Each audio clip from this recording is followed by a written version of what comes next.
Ассалаумағалейкум барлықтарыңызға, күн жарық. Бізде үйдің жанында керемет мынандай мұз айдыны жасалып отыр. Қараңыздаршы, сразу айта кетейін. Қыста осы спортпен айналысатын боламын, Алла қаласа. Сонымен мені уайымдап жатқан, жазып жатқан кісілерге Алла разы болсын, ниеттеріңізге. Қазір эфирге шығып бара жатырмын. Шынымен де негізінде ешкімге кінә тағып отқан жоқпын, бірақ алған адам енді оңбайды, шыны керек.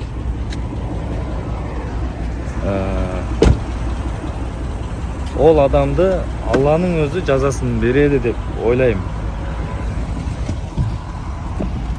Сол себепті аса бір қатты уайымдап тұрған жоқпын. Сол қайыры болады. Сол садақа алған адамға мүмкін қатты керек болған шығар.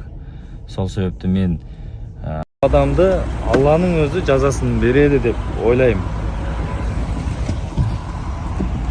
Сол себепті аса бір қатты уайымдап тұрған жоқпын. Сол қайыры болады.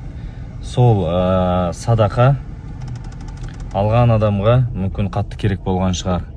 Сол себепті мен енді адамда бостан-босқа ұрлық жасамайды деп ойлаймын. Сол садақа болсын деп есептеймін. Сол достар, басқа не айтам? Алған адам мен алдым деп айтпайды. Ол 1000-нан 1, 100 000-нан 1 болады нәрсе. Қайыры. Бірақ жәндегі достарым жаңағындай ренжіп жатыр. Иә, ренжитін шығар. Мен де ренжідім. Мені жағдайыма түссе, олар да солай жасайтын еді. Одан да зорын жасайтын бет деген сияқты ғой. Әке-шешелеріне өтіп кетіп жатса, кешірім сұраймын, ренжімеңіздер, бірақ как дос ретінде, жәнде жүрген адам ретінде ешқандай қол үшін созған жоқ ұлдарыңыз деген сияқты.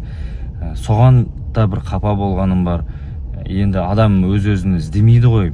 Мысалға деймін да, біреу ұрласа, давай іздейік деп оны өз-өзінің артын ашпайды ғой деген сияқты бір ойда келді. Көрдіңіз бе, сондай бір ойлар келген соң бір сондай неге кетіп қалдық. Сол, жақсы, рахмет қолдауларыңызға.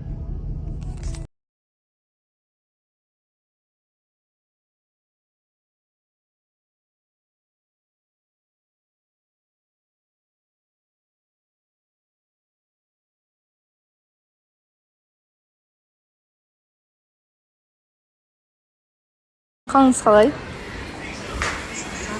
Неге? Сынып тұр. Ондай да күндер бола ма не? Болады. Неге? Айтыңызшы. Айта алмаймын. Жылағыңыз келіп тұр ма? Айжан ханым, не болып қалды? Сіздің жылағаныңызды мүлде көрген жоқпыз ғой осы уақытқа дейін. Біреу ренжітті ме? Біреу бір бөле деді ма? Жоқ. Бір жеке себептеріне байланысты. Отбасылық па?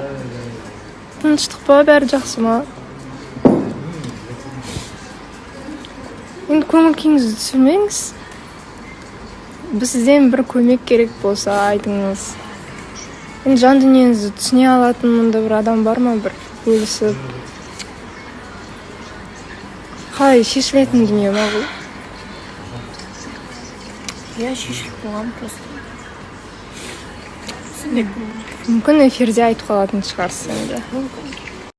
Қалыңыз қалай, Ғалымжан? Альхамдулилля, бәрі. Ой, промой. Жақсы бәрі. Жақсы емес. Хит телефоны. Ғалымжан, сіз болашақта басқа елге көшіп кетуге қалай қарайсыз? Басқа шетелге көшіп кете алмаймын, но қыдырып баруға болады.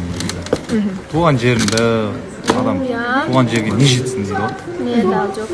Көшіп кетпейтін едіңіз? Иә, басқа елге барасың бар, 2 апта жетеді негізі. Бар қызығы сол 1 апта, 2 апта ары қызығымыз сол. Сондай. Перизат, сіздің қалыңыз қалай? Самаз, жақсы, қалай. Құдып жатқан ғой. Жақсы.